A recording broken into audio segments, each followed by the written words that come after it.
আজকের গল্পটা একটা লাশ কাটার ঘরের গল্প, যেখানে পোস্টমর্টম করার সময় একটা লাশ হঠাৎই জেগে ওঠে। আর আমরা দেখতে পাই আশেপাশে একের পর এক সব অদ্ভুত ঘটনা ঘটতে থাকে। লাশটার পোস্টমর্টম করার সময় মর্গে থাকা দুজন বুঝে যায় এই লাশটা কোনো স্বাভাবিক লাশ নয়। এখন আপনাদের কি মনে হয় তারা কি পারবে এই লাশের থেকে বাঁচতে, নাকি তাদেরকেও ফিরতে হবে লাশ হয়ে? বলছিলাম 2016 সালে মুক্তিপ্রাপ্ত the autopsy of Jane Doe মুভির কথা। একটি কথা মাথায় রাখবেন, গল্পটি পুরোপুরি দেখতে হলে আপনাকে অবশ্যই শক্ত হার্টের মানুষ হতে হবে। তো চলুন আর দেরি না করে ঘুরে আসা যাক এই ভয়ানক গল্প থেকে। গল্পের শুরুতেই আমরা দেখতে পাই একটা অ্যাপার্টমেন্টে কিছু পুলিশ ইনভেস্টিগেশন করছে। এই অ্যাপার্টমেন্টে ভয়ঙ্কর এক হত্যাকাণ্ড ঘটেছে। অ্যাপার্টমেন্টে থাকা এক দম্পতি ও তাদের বাড়ির চাকর মারা গেছে। তবে পুলিশ সেখানে আরও একটা অজ্ঞাত মেয়ের লাশ খুঁজে পায়, যেটাকে পুরোপুরি নগ্ন অবস্থায় অর্ধেক বডি মাটির নিচে পোতা রয়েছে। তবে এখানে অবাক করা বিষয় হলো এই লাশ উদ্ধার করার পরে লাশের শরীরে বিশেষ কোনো আঘাতের চিহ্ন ছিল না, যেখানে আবার অন্য সব লাশের শরীরে আঘাতের চিহ্ন ছিল।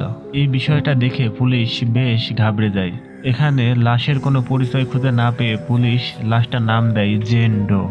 সব থেকে আশ্চর্যের ব্যাপার হলো এই বাড়ির বাইরে সবকিছু স্বাভাবিক ছিল।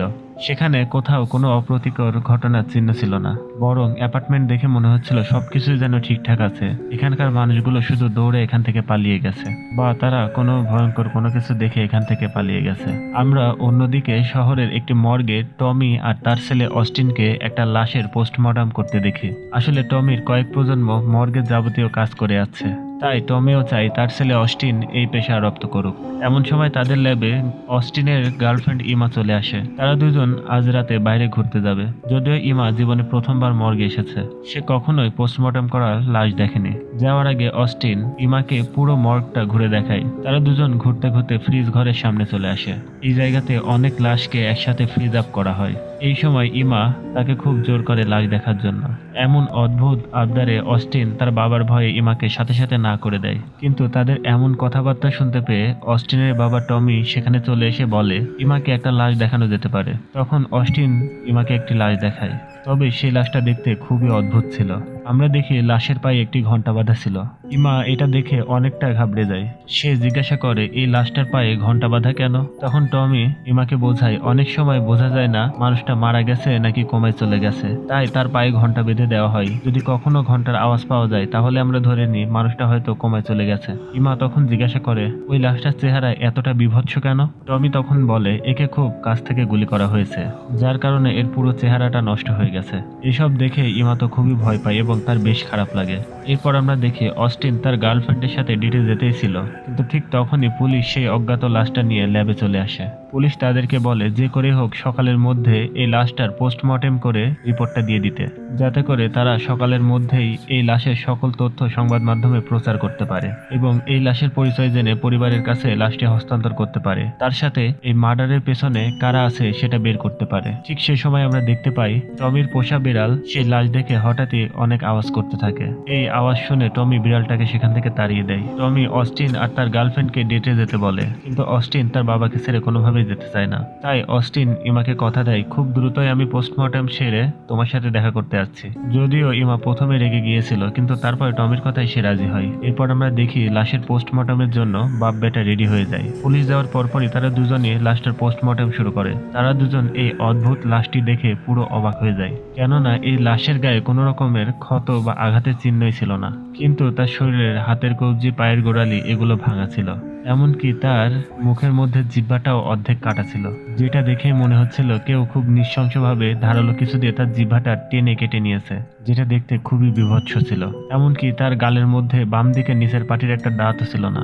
এরপর আমরা দেখি টমি যখনই লাশটাকে কাটার জন্য চাকু হাতে নেয়, ঠিক তখনই বাইরে জোরে বিদ্যুৎ চমকানো শুরু হয়ে যায় আর আবহাওয়ার ভয়াবহতা রেডিওতে প্রচার হতে থাকে। রেডিওতে প্রবল ঝড় আসার নিউজ প্রচার হচ্ছিল, যে নিউজটি শুনে অস্টিন আর টমি দুজনেই ঘাবড়ে যায়, কেননা পোস্টমর্টম শুরু করার আগে তারা সন্ধ্যায় নিউজ শুনেছিল আগামী 7 দিন আবহাওয়া খুবই ভালো থাকবে। তবে হঠাৎ করে কি এমন হয়ে গেল যে আবহাওয়া এতটা পরিবর্তন হয়ে গেল?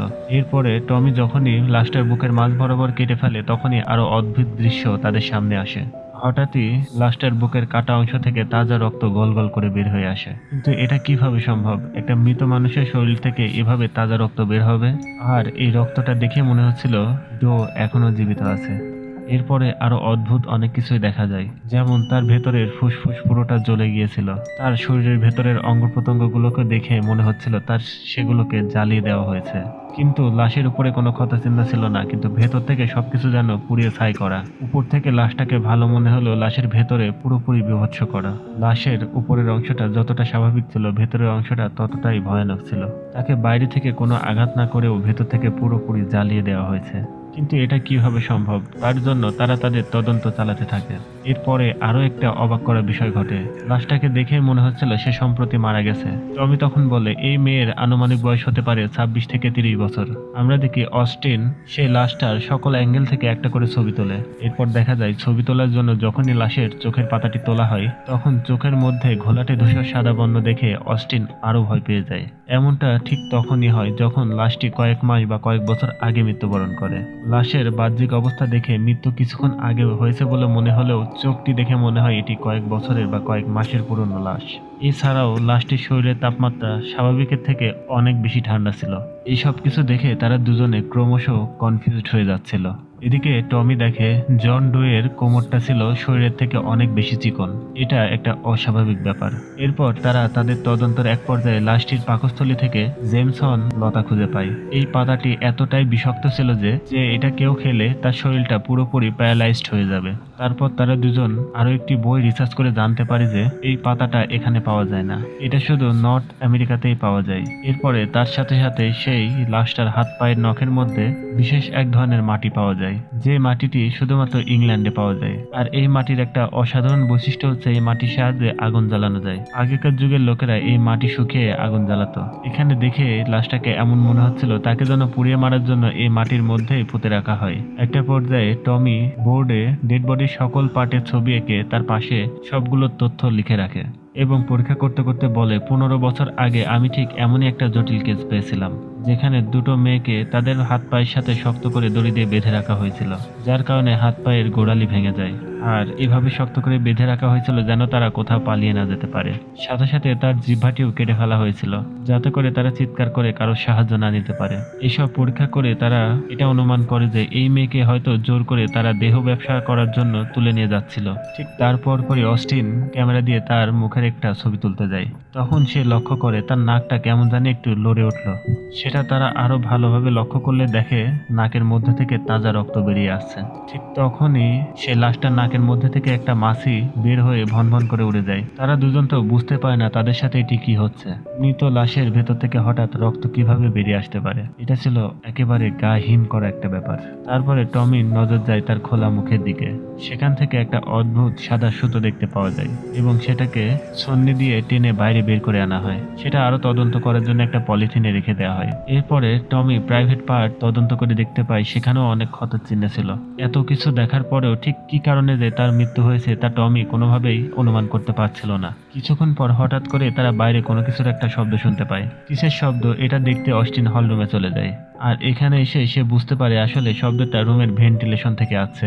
সে একটা টুলের উপর দাঁড়িয়ে দেখতে যায় কোথা থেকে শব্দটি আসছে। ঠিক এমন সময় সে সেখানে কোনো একটা ভয়ঙ্কর জিনিস দেখে সেখান থেকে সে মাটিতে পড়ে যায়। তাকে দেখে মনে হয় সে ভীষণ ঘাবড়ে গেছে। তার পড়ে যাওয়ার শব্দ শুনে তার বাবা এখানে দ্রুত চলে আসে। সে তো তার বাবাকে দেখে প্রাণ ফিরে পায়। তারপরে তারা দুজন আবারও দেখতে যায় শব্দটি কিসের জন্য হচ্ছে। তখন ভেন্টিলেশনের মধ্যে তারা দেখতে গেলে সেখানে টমির প্রিয় বিড়ালটির মৃতদেহ দেখা যায়। কিন্তু টমির বিড়ালটি কিভাবে মারা গেল আর কেই বা মারলো এটা কেউই বুঝতে পারছিল না। এমনকি বিড়ালের গায়ে হাত দিয়ে তারা বুঝতে পারে ভেতর থেকে বিড়ালটির হাড়ও গায়েব হয়ে গিয়েছে। অস্টিনের তো ভীষণ মন খারাপ হয়ে যায়। এরপর আমরা দেখি টমি বিড়ালটাকে জ্বালিয়ে বিড়ালের শেষ কার্যটি সম্পন্ন করে। তারপর তারা আবারও কাজ করার জন্য ল্যাবের দিকে চলে যায়। তারা তারপরেও সাহস নিয়ে পোস্টমর্টম চালিয়ে যাচ্ছিল। তারা তাদের কাজ দ্রুত শুরু করে দেয়। বিষয়গুলো দেখে আমার আসলে গা এখনই ঝিমঝিম করছে। অস্টিনের এখানে ঘটে যাওয়া সবকিছুই কেমন যেন অস্বাভাবিক লাগতেছিল। এমন পরিস্থিতিতে অস্টিন তার বাবাকে বলে আজকে রাতে আমরা এই কাজটাকে বন্ধ রাখতে পারি। কিন্তু টমি ছিল একেবারে নাছোড়বান্দা। সে কোনো মতেই তার ছেলের কথা শোনে না। সে বরং কাজ করে যাওয়ার কথা বলে, কেননা সকালে তাকে পুলিশকে রিপোর্ট দিতে হবে। টমি অস্টিনকে তখন বলে তুমি যদি না থাকতে চাও তাহলে তুমি চলে যেতে পারো। কিন্তু অস্টিন তার বাবাকে একা এই রুমে ছেড়ে চলে যেতে চায় না। তাই সে আবারও তার বাবার কাজে সাহায্য করতে থাকে। এরপর দেখা যায় সেই রেডিওর সব চ্যানেলগুলো অস্বাভাবিকভাবে নিজ থেকেই পরিবর্তন হতে শুরু করে দেয়। আর হঠাৎই একটা ভয়ঙ্কর গান বাজতে শুরু করে। গানটা আসলে এই ভয়ানক পরিস্থিতির সাথে বেশ ভয়ানকভাবে বেমানান ছিল।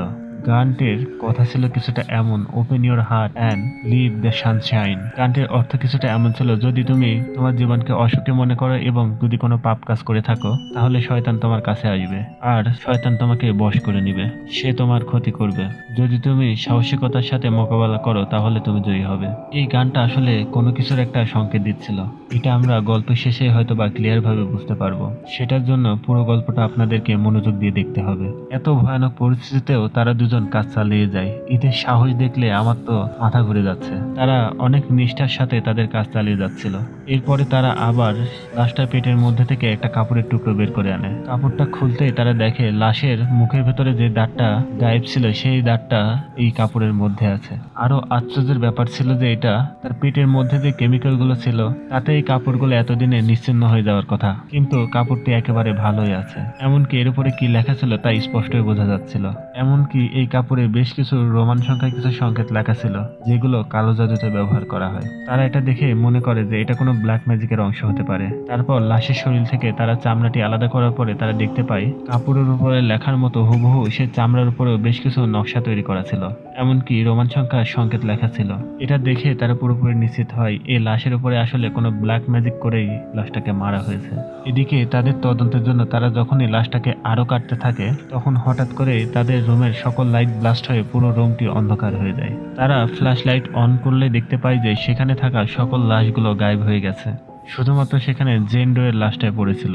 তারা বাবা ছেলে বেশ ভয় পেয়ে যায় এবং অবাক হয়ে যায়। তারা দুজনেই ভয় পেয়ে ল্যাব থেকে পালিয়ে যাওয়ার জন্য বের হতে থাকে আর এইসব ঘটনা পুলিশকে জানানোর জন্য ফোন করার চেষ্টা করে। তখন তারা দেখে নেটওয়ার্ক খারাপ হয়ে যাওয়ার কারণে ফোনে কোনো সিগন্যাল ছিল না। তারা ভয় পেয়ে অফিস রুমে দৌড়ে গিয়ে আশ্রয় নেয় আর রুমের দরজাটি ভেতর থেকে তারা লক করে দেয়। তারপর তারা আবার ল্যান্ডফোন থেকে পুলিশের সাথে যোগাযোগ করার চেষ্টা করে, কিন্তু তাতেও বিশেষ কোনো লাভ হয় না, কেননা ল্যান্ডফোনের মাধ্যমেও তারা কারোর সাথে যোগাযোগ করতে পারে না।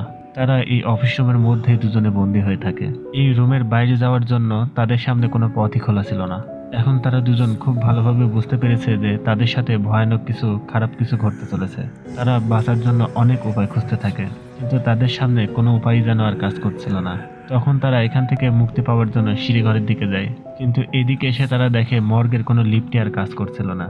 এমনকি সিঁড়িঘরের উপরের দরজাটি ঝড়ের কারণে একটি বড় গাছ পড়ে আটকে যায়। এর কারণে তারা সিঁড়ি থেকেও বের হতে পারে না। তারা বুঝতে পারে তাদের দুজনের সাথে সামনে আরো খারাপ কিছু হতে চলেছে। এই লাশটা স্বাভাবিক কোনো লাশ ছিল না, এর সাথে অতীতের কোনো ভয়ানক ব্ল্যাক ম্যাজিকের কানেকশন ছিল। তাই তারা দ্রুত ল্যাবে এসে লাশটাকে আগুনে পুড়িয়ে দেওয়ার জন্য টেরিটোরিয়ামে নিয়ে যাওয়ার জন্য ট্রাই করতে থাকে। ঠিক তখনই ওই রুমের দরজা আপনা আপনি লক হয়ে যায়। এটা দেখে অস্টিন ভয় পেয়ে কুড়াল দিয়ে সে দরজাটি ভাঙার জন্য চেষ্টা করতে থাকে। ঠিক তখনই সে দেখতে পায় দরজার অপর পাশে একটি মৃত মহিলার লাশ দাঁড়িয়ে আছে। এই লাশটি দেখে তারা দুজনে বেশ ভয় পেয়ে যায়। আর বেশি দেরি না করে তারা এখানে থাকা একটি কেরোসিন তেল দিয়ে জেন্ডোয়ের লাশটাতে আগুন ধরিয়ে দেয়, কিন্তু এতে বিশেষ কিছুই লাভ হয় না। বরং দেখা যায় জেন্ডোয়ের লাশ বাদে তাদের ল্যাবের আশেপাশে থাকা সবকিছুতেই আগুন ধরে যায়। টমি এই আগুন লেভানোর পরেও দেখতে পাই লাশের গায়ে এখনো আগুন জ্বলছে। এক পর্যায়ে আগুন লাশের শরীর থেকে পুরোপুরি নিভে গেলে তারা দেখতে পায় লাশের শরীর আগে যেমন ছিল ঠিক তেমনই আছে, অর্থাৎ লাশের শরীরের উপর কোনো প্রকার কোনো ক্ষতের চিহ্নই নেই। এরপরে সেখানে দেখা যায় সেখানে কারেন্ট চলে আসে। তখন এখানকার লিফটও সচল হয়ে যায়। তারা জীবন বাঁচানোর জন্য হাতে কুড়াল নিয়ে লিফটের দিকে দৌড়াতে শুরু করে। তারপরে লিফটে উঠে তারা যখনই নিচে নামতে যায় হঠাৎই আবার কারেন্ট চলে যায় আর লিফটের দরজা আধা খোলা থেকে যায়। এমন সময় তারা একটা ঘন্টার আওয়াজ শুনতে পায়। এটা সেই ঘন্টার আওয়াজ যেগুলো তারা লাশের পায়ে বেঁধে রাখতো। তারা দেখতে পায় ধীরে ধীরে একটা লাশ তাদের দিকে এগিয়ে আসছে। তারা বুঝতে পারে লাশটা তাদের খুব কাছেই চলে এসেছে। তাই কি করবে তারা বুঝতে না পেরে টমি খুব সাহস করে লাশটাকে কুড়াল দিয়ে আঘাত করে। কিন্তু ঠিক সেই সময়ই হঠাৎ বাইরে থেকে একটা চেনা মেয়ের গলার আওয়াজ আসে।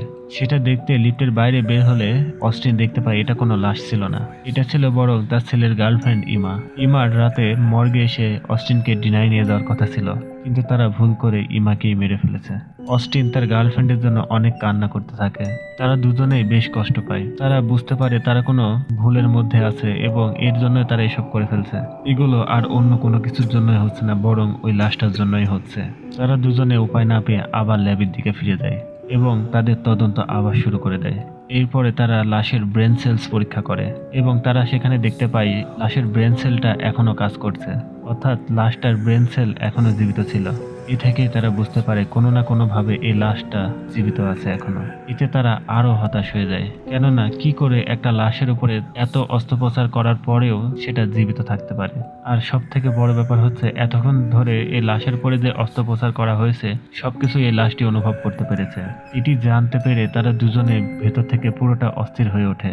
এরপরে দেখা যায় তারা লাশের পেটের মধ্যে থেকে যে কাপড়টি পেয়েছিল সেটি ভাঁজ করে তারা লেখাটা বোঝার চেষ্টা করে। তারা দেখে কাপড়টাতে রোমান সংখ্যায় লেখা আছে লেভিটিকাস 2027। এটা দেখে টমি বাইবেল বের করে এবং তারপরে সে বাইবেলের একটি চ্যাপ্টার বের করে যার নাম ছিল লেভিটিকাস 2027। ঠিক তখনই কাপড়ের উপরে একটা শাল দেখতে পাওয়া যায়, যেখানে 1693 সালের একটা ঘটনার বর্ণনা দেওয়া আছে।